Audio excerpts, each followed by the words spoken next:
Hi, this is Melissa Andrus, and this is my presentation on Edward Steichen. Barbara Haskell of the Whitney Museum authored a book on Steichen, on his influence at Museum of Modern Arts, and on photography. She describes his encouragement of younger photographers, especially since he started off his photographic career like them.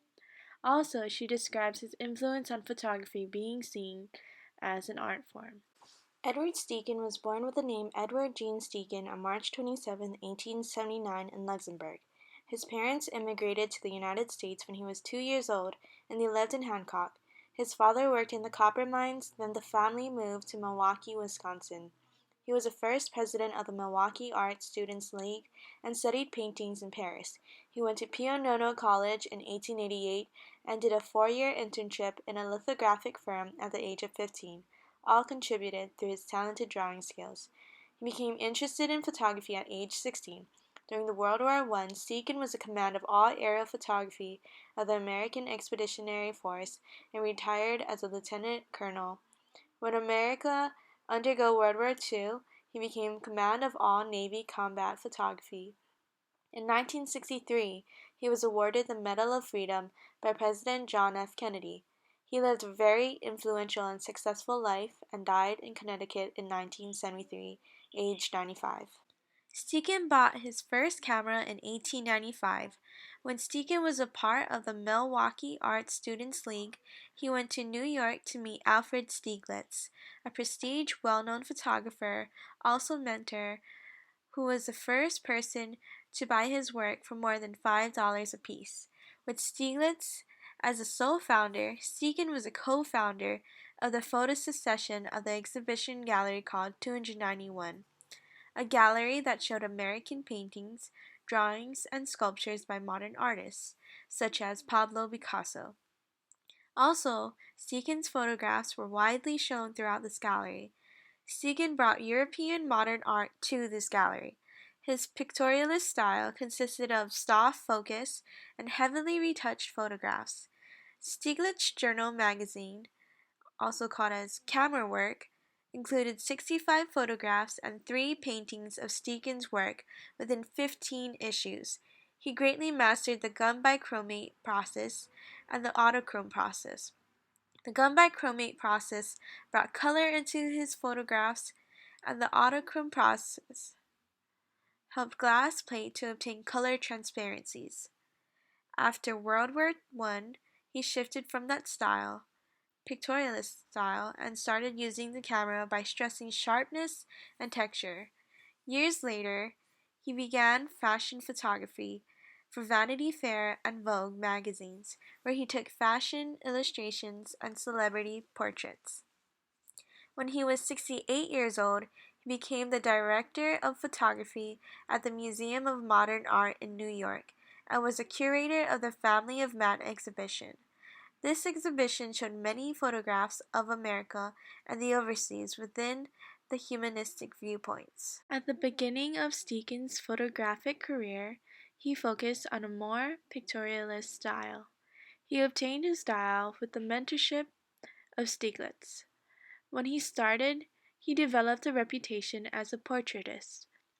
As you can see in this picture, it includes a snapshot aesthetic, which shows the start of his photographic career. Now this photograph from Steichen definitely includes a pictorialistic feel with a soft touch / painterly feel perspective.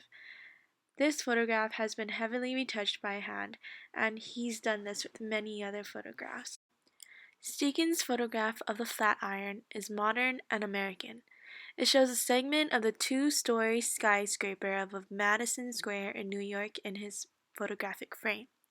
The tone of the twilight shows that photography can be seen as painting in similar aspects within scale, color, individuality, and expressiveness. In this photograph of the pond moonrise, made as a platinum print, it's created with the multiple print technique, which shows a painterly feel of a seductive view of a pond in the woods in Mamaroneck, New York.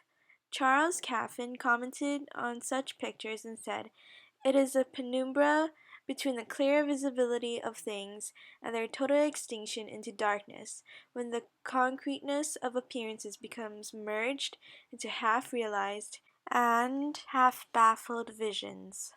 Later on, Steichen was well known as his creations for celebrity portraits and portraits with iconic figures such as Lady Ian Hamilton.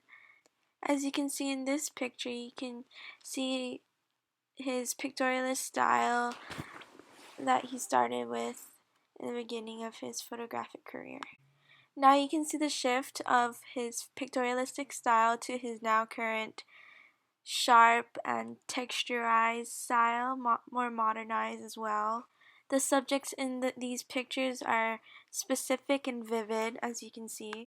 While Steichen shifted to become a celebrity photographer, he was still able to manifest photography as an art form. As you can see in Gloria Swanson, he showed the truth behind his photography. Also, these pictures are seen through The Family of Man and also Vogue and Vanity Fairs. Steichen had a huge impact on photography, especially through his pictorialism, celebrity photography, and humanistic photography. He is truthful in his work, and he mastered the gum bichromate process and the autochrome process. Also, he was significant for his work in the World War I and World War II as a lieutenant colonel and command of Navy combat photography. Another significance he had to the impact of photography is that since he was the curator of the Family of Man, his involvement helped promote photography to become seen as an art form, and that's what he was truly striving for when he started off his photographic career. Overall, Edward Steichen was a major force, a huge force in American photography, and inspired many photographers till today. To end this off, at his 90th birthday celebration, he said this: "When I first became interested in photography, I thought it was a whole cheese. My idea was to have it recognized as one of the fine arts. Today I don't give a hoot in hell about that. The mission of photography is to explain man to man and each man to himself, and that is no mean function. Man is the most complicated thing on earth, and also as naive as a tender plant." He described his growth as a photographer from wanting photography to be seen as an art form to seeing life through photography, and that is why he is one of the many influential photographers